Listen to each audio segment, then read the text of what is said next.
আসসালামু আলাইকুম। ওয়ারনেক্স নিউজ বাংলা অধিবেশন প্রবাহতে আপনাদের স্বাগত। আজ লন্ডন স্টুডিও থেকে আছি আমি ইভা রহমান, আর ঢাকায় আমার সাথে রয়েছেন রাফি আলম। চলুন শুরু করি আজকের গুরুত্বপূর্ণ সংবাদ। জানিয়ে দিব আজকের গুরুত্বপূর্ণ সব আপডেট আন্তর্জাতিক সংবাদ। প্রথমেই জানিয়ে দিব চীনকে পাশে নিয়েই রাশিয়া গড়বে নতুন জোট।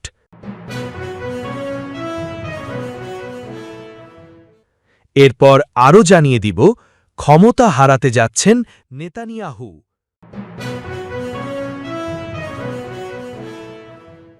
আরও জানিয়ে দিব ইরানে হামলার পরিকল্পনা স্থগিত করলেন ট্রাম্প।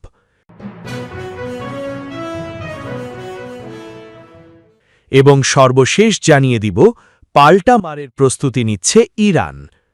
শুনছিলেন সংবাদ শিরোনাম, এখন বিস্তারিত।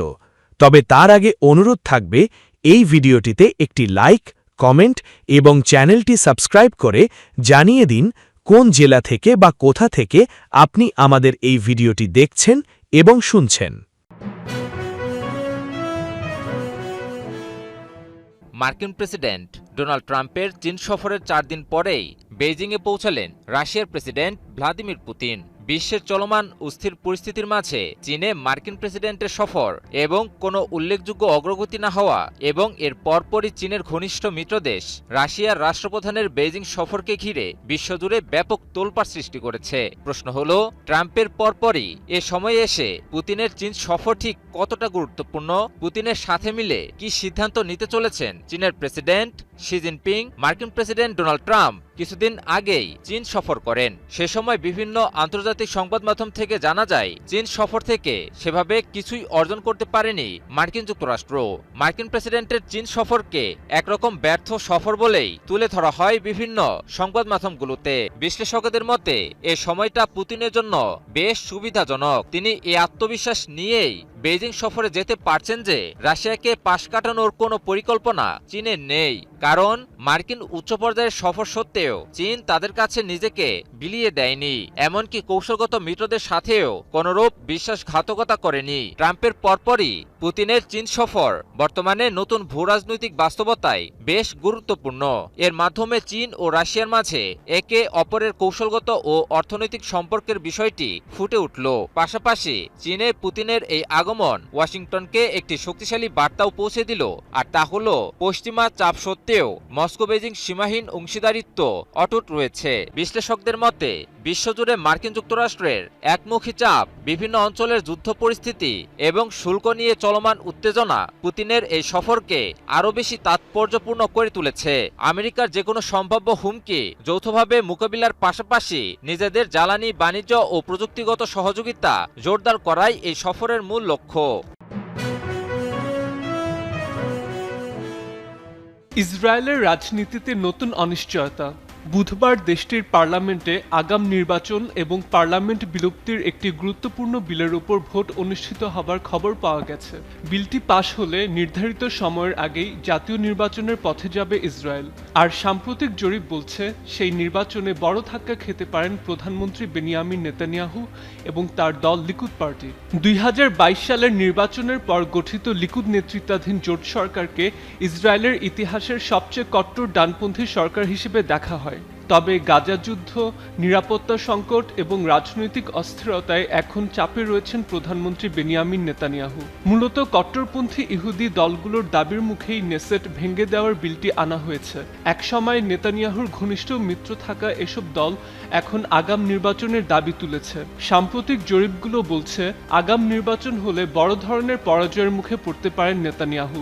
এমনকি নির্ধারিত সময়ে নির্বাচন হলেও তার দল লিকুদের জয়ের সম্ভাবনা খুবই কম। বিশ্লেষকদের মতে 2023 সালের 7 অক্টোবর হামাসের হামলার পর থেকেই নেতানিয়াহুর জনপ্রিয়তায় বড় ধস নামে, কারণ নির্বাচনের আগে তিনি ইসরায়েলের নিরাপত্তা নিশ্চিত করার প্রতিশ্রুতি দিয়েছিলেন। এর পাশাপাশি দুর্নীতির মামলাও বাড়িয়েছে তার রাজনৈতিক চাপ। ইসরায়েলের ইতিহাসে এই প্রথম কোনো ক্ষমতাসীন প্রধানমন্ত্রীর বিরুদ্ধে আদালতে দুর্নীতির বিচার চলছে। ইরানে যুক্তরাষ্ট্র ও ইসরায়েলের হামলার ৩ মাস পর হরমুজ প্রণালীতে তেহরানের নিয়ন্ত্রণ ও ইরানের বন্দরগুলোতে মার্কিন অবরোধ নতুন করে অচলাবস্থা তৈরি করেছে। এ নিয়ে উভয় পক্ষের কেউই নমনীয় হচ্ছে না। এতে বিশ্বব্যাপী অর্থনৈতিক সংকট আরও গভীর হচ্ছে, সেই সঙ্গে নতুন করে যুদ্ধের ঝুঁকি বাড়াচ্ছে।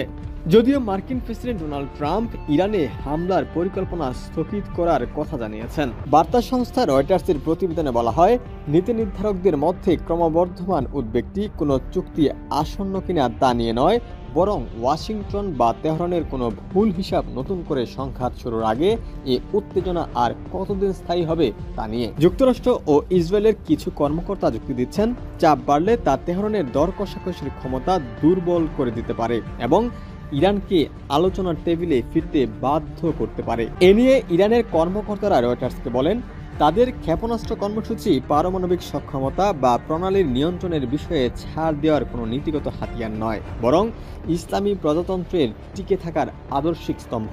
পাকিস্তানের মধ্যস্থতায় দুই পক্ষের মধ্যে কয়েক দফা আলোচনা হলেও কোনো অগ্রগতি হয়নি, ব্যবধান বিশালই রয়ে গেছে।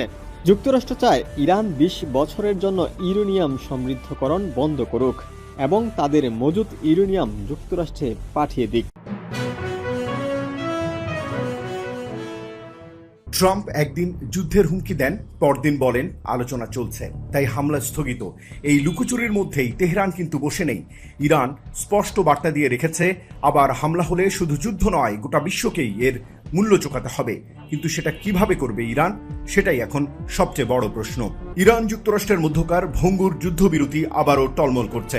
গত রবিবার ট্রাম্প নতুন করে হামলার হুমকি দিয়েছিলেন, একদিন পরেই সুর বদলে বললেন গুরুত্বপূর্ণ আলোচনা চলছে, তাই হামলা আপাতত স্থগিত। কিন্তু এই আপাতত শব্দটাই এখন মধ্যপ্রাচ্যের সবচেয়ে বিপজ্জনক শব্দ, কারণ ইরান অপেক্ষায় বসে নেই। বিশ্লেষকরা বলছেন, প্রথম দফার যুদ্ধে ইরান প্রায় ৩ মাসের দীর্ঘস্থায়ী সংঘাতের কথা মাথায় রেখে ক্ষেপণাস্ত্র ব্যবহার সংযত রেখেছিল, কিন্তু এবার হিসাবটা আলাদা।